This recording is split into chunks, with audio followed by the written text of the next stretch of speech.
Fala pessoal, aqui é Bruno Faé e o tema do vídeo de hoje é bebida alcoólica. O que a Bíblia diz sobre isso? A gente sabe que a bebida alcoólica, o consumo dela, é uma prática disseminada em praticamente todas as culturas ao longo da história, e o consumo de bebida alcoólica é associado a eventos sociais, culturais, celebrações, festas, inclusive celebrações religiosas. Mas a gente sabe também que o consumo de bebida alcoólica ele está associado a diversas doenças e também a diversos conflitos sociais, problemas familiares, acidentes no trânsito, acidentes de trabalho e diversos outros tipos de males. O álcool, inclusive, é considerado mais letal, mais prejudicial do que a maconha e está diretamente relacionado ao câncer. Foi feita uma pesquisa que mostra que 52% dos brasileiros consomem bebida alcoólica pelo menos uma vez por ano e 25% dos brasileiros bebem de 1 a 4 vezes por semana. Já 48% dos brasileiros são abstêmios, não consomem bebida alcoólica. Já uma pesquisa feita entre estudantes mostrou que 73% desses meninos ou meninas em idade escolar, adolescentes, eles já consumiram bebida alcoólica em algum momento. E em torno de 37% deles já tiveram algum episódio de embriaguez. E afinal, o que a Bíblia diz deste assunto?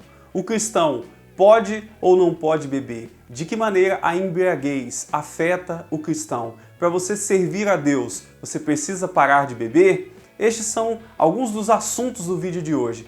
Mas antes de começar, já deixa o seu like, inscreva-se no canal, ative a notificação para você não perder nenhum dos próximos vídeos e vamos lá! Uma das coisas que a gente vê na Bíblia é o consumo especialmente do vinho associado à alegria, associado à festa e celebração, como eu já tinha falado no início. Então, por exemplo, no Salmo 104, versículo 15, está escrito assim: "E o vinho que alegra o coração do homem, e o azeite que faz reluzir o seu rosto, e o pão que fortalece o coração do homem." Então, o vinho é associado, primeiro, à alegria, à celebração, e também o vinho é associado à fartura, à colheita, ao sustento de Deus, à provisão de Deus na vida das pessoas. É o reconhecimento de que Deus manda a chuva e que Deus dá a fertilidade que faz crescer a plantação e que nos traz o sustento e o alimento. Além disso, é interessante ver também como o vinho ele era utilizado como medicamento nos tempos bíblicos.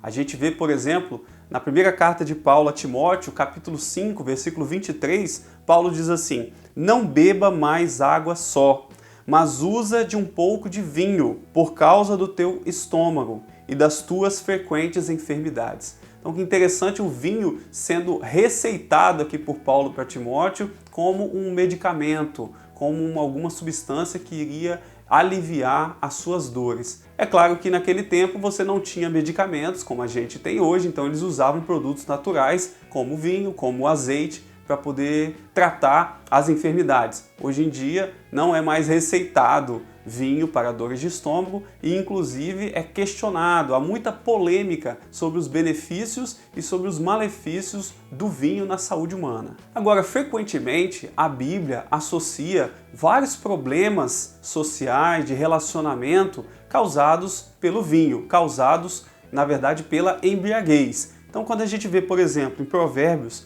capítulo 20, versículo 1, está escrito assim: "E o vinho é zombador, e a bebida fermentada provoca brigas. Não é sábio deixar-se dominar por eles." Ou seja, a pessoa quando bebe demais, se embriaga, fica fora de si, ela faz muitas bobagens. Ela fala bobagens, ela briga com pessoas, ela dá vexame e ela pode causar inclusive acidentes para ela mesma ou para outros. Então uma pessoa que se embriaga é considerada uma pessoa que não tem sabedoria. Outro texto interessante que fala sobre bebida alcoólica está no livro de Abacuque, capítulo 2, versículo 15, em que diz assim: "Ai daquele que dá de beber ao seu companheiro, ai de ti, que adicionas à bebida o teu furor, e o embebedas para ver a sua nudez." Interessante que o profeta estava condenando pessoas que davam bebida alcoólica, que embriagavam outros para poder ver a sua nudez. Eu digo interessante porque hoje em dia a gente vê situações parecidas como essa. Pessoas que embriagam amigos para poder ver esses amigos falando bobeira ou se tornando mais engraçados, saindo de si. E temos situações até mais graves, em que jovens embebedam moças em festas ou em alguma outra situação para poder abusar, inclusive abusar sexualmente delas. Um outro texto interessante faz um contraste entre a alegria produzida pela bebida alcoólica e a alegria produzida pelo Espírito Santo na vida da pessoa. Carta de Paulo aos Efésios, capítulo 5, versículo 18, está escrito assim: "E não vos embriagueis com o vinho, em que há contenda, mas enchei-vos do Espírito." Ou seja, o vinho, embora ele traga alegria em um certo momento, em uma certa situação, ele pode trazer também contenda, briga, discussão, conflitos na família. A gente sabe que tem muitos casos, por exemplo, de violência doméstica, violência contra a mulher, violência contra a criança, que acontece por causa da embriaguez. Homens que chegam embriagados em casa e que machucam, ferem a sua família. Paulo está contrastando essa alegria das pessoas que buscam a alegria se enchendo da bebida alcoólica em relação àqueles que se enchem do Espírito. Ele fala: enchei-vos do Espírito. Por quê? Porque o Espírito vai trazer alegria, satisfação, que não vai causar nenhum tipo de mal. A alegria daquele que está cheio do Espírito Santo, a sua paz, a sua forma de viver, ela vai resultar em alegria e paz também àqueles que estão ali no seu entorno. Diante desse risco da embriaguez ao consumir bebida alcoólica, a gente vê que algumas pessoas preferem se tornar abstêmias, não arriscar. A gente vê inclusive na Bíblia alguns casos em que as pessoas fizeram um voto de não consumir bebida alcoólica, como por exemplo o voto de Nazireu, que está lá no livro de Números, capítulo 6, versículo 2 e 3. É por isso que algumas pessoas optam por não arriscar e não consumir bebida alcoólica. Eu, por exemplo, sou abstêmio, não consumo bebida alcoólica. Por qual motivo? Basicamente, dois motivos. Primeiro, para eu não correr o risco de ultrapassar o limite e de me embriagar. Segundo, para não influenciar pessoas que estão à minha volta, nem um familiar meu, nem um amigo, nem qualquer outra pessoa conhecida. Até porque a gente sabe que algumas pessoas têm uma predisposição ao alcoolismo. Essas pessoas, se tomarem bebida alcoólica, a tendência é elas continuarem consumindo numa quantidade muito grande, algo que vai causar muito sofrimento para elas. Então, se eu puder evitar de estimular de alguma maneira essas pessoas, vai ser melhor. É claro que você ser abstêmio traz muitas dificuldades. Você vai sair com os amigos, vai para uma festa em que as pessoas estão bebendo, de alguma maneira, às vezes, você se sente deslocado ali. Mas é um preço a pagar se você quer ter este comportamento que você acha que é mais benéfico para você e para os outros que estão à sua volta também. Há um outro argumento que poderia ser trabalhado com relação à bebida alcoólica, que é o do nosso corpo como o templo do Espírito Santo. A Bíblia fala isso, 1 Coríntios, capítulo 6, versículo 19. Ou não sabeis que o vosso corpo é o templo do Espírito Santo, que habita em vós, proveniente de Deus, e que não sois de vós mesmos? Esse texto é primeiramente aplicado, naquele contexto ali, à questão da promiscuidade. Então, ali naquela região de Corinto havia muita promiscuidade sexual e Paulo está alertando que os crentes não podem colocar o seu corpo a serviço disso. Mas nós poderíamos também usar esse argumento com relação à bebida alcoólica. O nosso corpo, ele não foi feito para a destruição. E nós temos que cuidar do nosso corpo, por isso seria inapropriado a bebida alcoólica. Agora, se nós formos usar esse texto com esse argumento, a gente tem que também ser honesto e utilizar o texto com relação a qualquer coisa que faz mal à saúde. Para alguém que come uma comida gordurosa, ou para alguém que toma um refrigerante que faz mal para a saúde, consome muito açúcar que faz mal para a saúde. A gente não pode usar esse texto para uma questão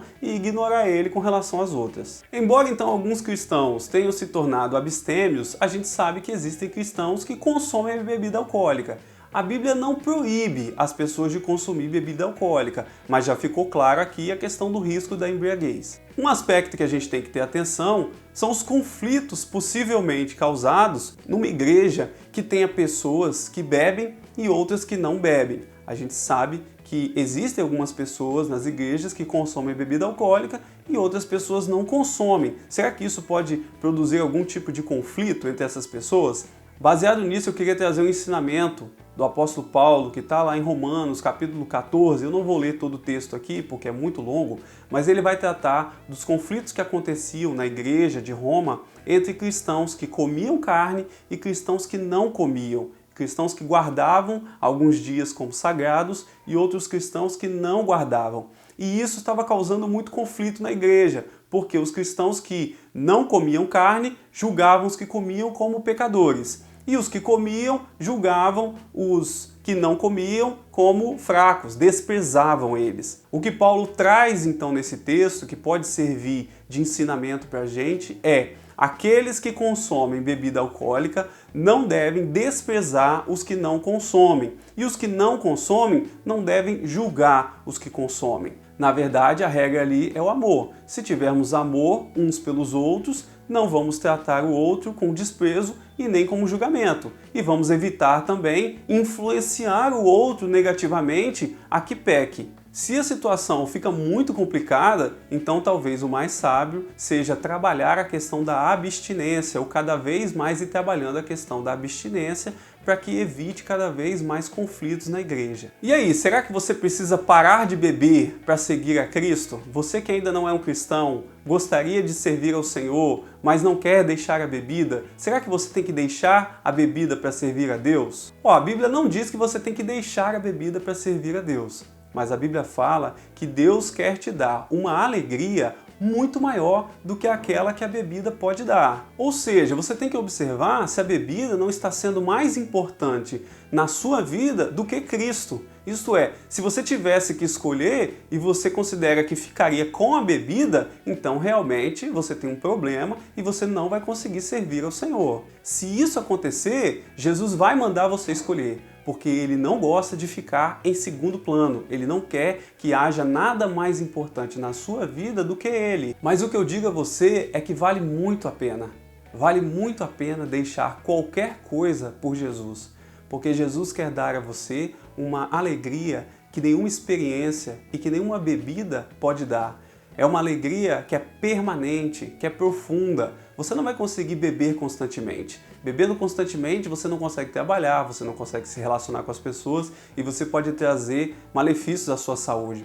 Mas você pode estar constantemente na presença de Deus, com o Espírito Santo enchendo a sua vida de alegria, independente se você bebe ou se você não bebe. Você terá uma satisfação que nada neste mundo pode te dar. E aí, gostou do vídeo de hoje? O que você achou? Coloca aí nos comentários a sua opinião. E não se esqueça de deixar o seu like para ajudar o canal. Inscreva-se, ative a notificação para não perder nenhum dos próximos vídeos. Muito obrigado por assistir e até a próxima. Mostrou que estudantes, é o reconhecimento de Deus. Além disso, é interessante ver também como a bebida alcoólica. Agora, frequentemente na Bíblia, o vinho é associado a... Outro texto interessante que fala sobre vinho está em Abacuque, capítulo 2. Outro texto interessante, eu digo interessante porque hoje em dia nós já vemos nem a pessoa e nem a pessoa que bebe, lógico, né? A pessoa que está, diante então desse risco de se embriagar, então se eu puder evitar estimular de alguma maneira essas pessoas, então se eu puder, um aspecto que a gente tem que, claro que pode. Baseado nisso, eu queria trazer uma passagem